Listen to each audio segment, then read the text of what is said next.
What up, peeps? Tony Baker here, back for another movie review. This time I'm reviewing Hereditary, starring Toni Colette. First of all, this movie is about a woman who passes, and she's the mother of the Toni Colette character. She passes, and now her family has to unravel the secrets that her grandmother was keeping, which directly affect the family.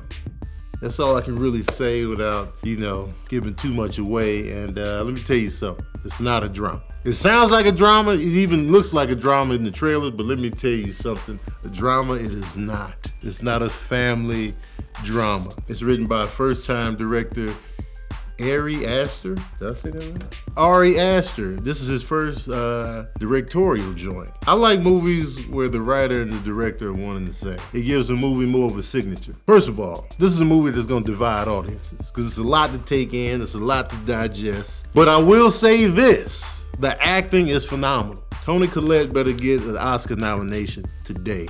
They need to just put her name up there right now and just let it sit. Everybody else can join in later.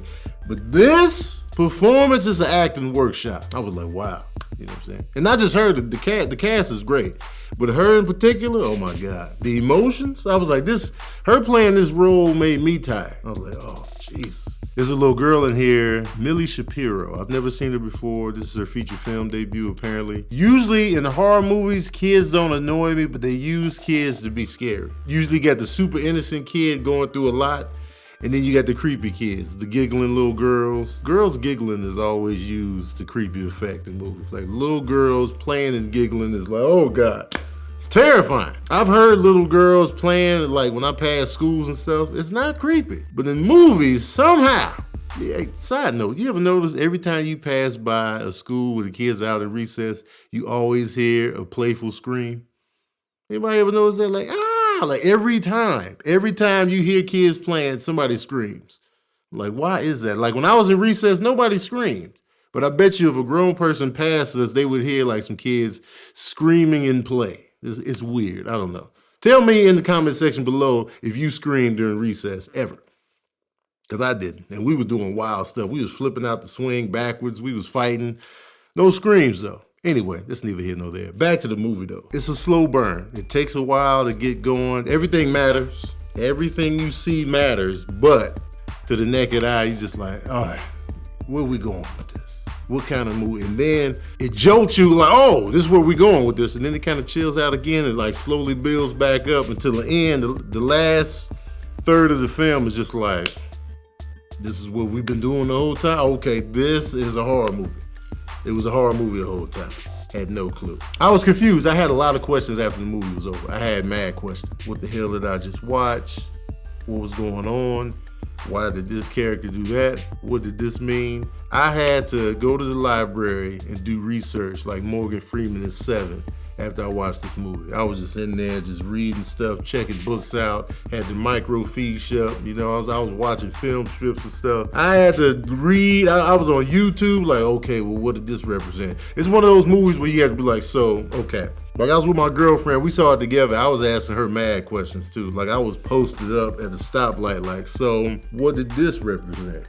And like, and we're just trying to figure it out. So with that being said, I don't really like doing that much work when I watch a movie. Like a little bit of work, fine. This is a high level of work I had to do and figure out. And I can't really enjoy a movie if I got to do that much thinking and research after the fact. Maybe if I watch it again, I'll like it better. But on the initial viewing, I can appreciate the acting. I can appreciate, the tone, the directorial style, but like the story, I still feel like I'm not confident that I grasp everything. Like, I don't know. And I'm sure the writer-director is not gonna sugarcoat and explain everything to everybody.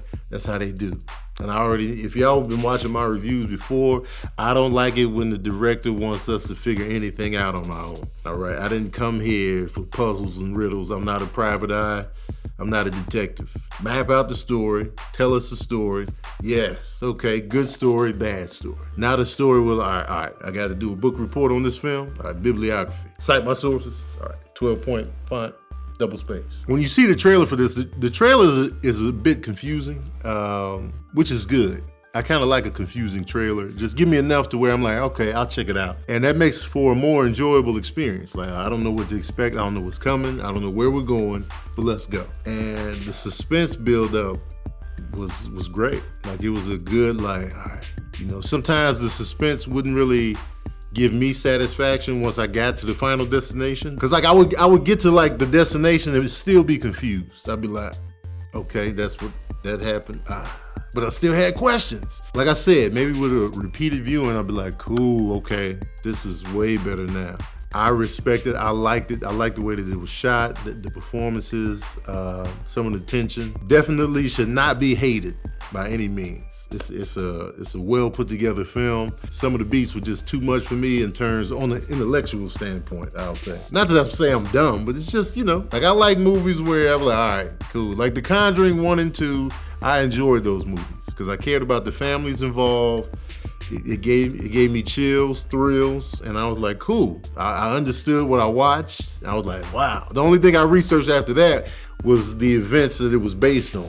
And I was like, cool. This movie Hereditary, I'll probably watch it again and like it more, but right now, it's just one of those movies. It didn't give me nightmares. It didn't make me lose sleep. It's got some scary images in there, but they weren't like, yo. Like I could have went home by myself that night, but it was creepy. Like thinking about that, I was like, man, that would be creepy. I liked hearing somebody in the audience during one creepy scene in particular. Somebody in the audience was like, yo, because that was my reaction internally when I saw that little piece. Couple of takeaways from Hereditary: be careful who your in-laws are. Okay, the husband in this movie, played by Gabriel Byrne, he didn't sign up for this. He was just trying to be supportive. He was hanging in there. He was doing the best he could. And God bless him, man. He was patient up to a point where he was just like, what? All right. You know, even he reached his breaking point where he was just like, what the hell is this? But he hung in there longer than I would have. I'd have been like, what the hell is this in the first 10 minutes? Another takeaway is, don't take people to parties when they don't want to go. Just don't do it. The energy's gonna be messed up. The vibe is gonna be terrible. The karma on the whole night is gonna be trash. That's the takeaway. That was a major takeaway. I was like, ugh. Especially a little kid at a teenage party and she already awkward. What are you doing? What are you doing here? I'd have just been like, you know what, Mom? Forget it. I'll just stay home. No, take your sister. No, I'll just stay home, Mom. Take your sister. It's not you know what? I'm just going to bed. But y'all want to know the smooth jazz review of Hereditary. Well, here it is. Oh, yeah. I'm giving the movie Hereditary 3.5 saxophones out of 5. Yeah. What if I turned around and it was just my head instead of my whole body? All right, peeps, that's my review of Hereditary. Let me know what you thought about the movie in the comments section below. Are you gonna go check it out? What kind of horror movies do you like? Let's talk about it in the comments section. If you like this movie, check out other movies similar like Rosemary's Baby, The Ritual, and Mother. Check those out. And don't forget to like, share, and subscribe. And as usual, we out here.